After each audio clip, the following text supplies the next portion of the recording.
Hello everyone, আসসালামু আলাইকুম। আশা করি আপনারা সবাই ভালো আছেন। আমাদের আজকের টপিক ইটের মান যাচাই। ভালো মানের ইটের উপর বিল্ডিংয়ের স্থায়িত্ব নির্ভর করে। ইটের আকার আকৃতি ঠিক না হলে সিমেন্টের খরচ যেমন বেড়ে যায়, গাঁথুনিও দুর্বল হয়ে যায়।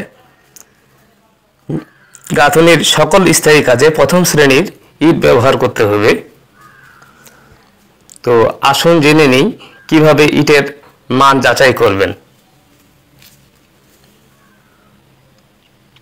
লক্ষ্য করবেন, প্রথম শ্রেণীর ইট সুষমভাবে পুরানো হয় এবং সাইজ ঠিক থাকে।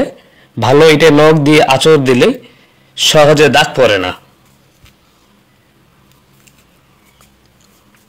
প্রথম শ্রেণীর ইটের দৈর্ঘ্য হবে 9.5 ইঞ্চি, প্রস্থ 4.5 ইঞ্চি ও এর উচ্চতা হবে 3.5 ইঞ্চি।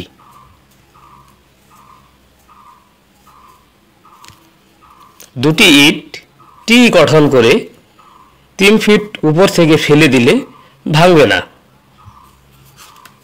24 ঘন্টা পানিতে ভিজিয়ে রাখলে নিজের ওজনের সর্বোচ্চ 15% বেশি পানি শোষণ করতে পারবে না। দুটি ইট আঘাত করলে ধাতব শব্দ তৈরি হবে, সাধারণ ইটের ক্ষেত্রে তা হয় না।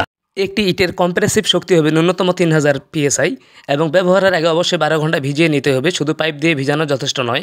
তো আশা করি বিষয়টা বুঝতে পেরেছেন। সবাই ভালো থাকবেন, সুস্থ থাকবেন। আসসালামু আলাইকুম।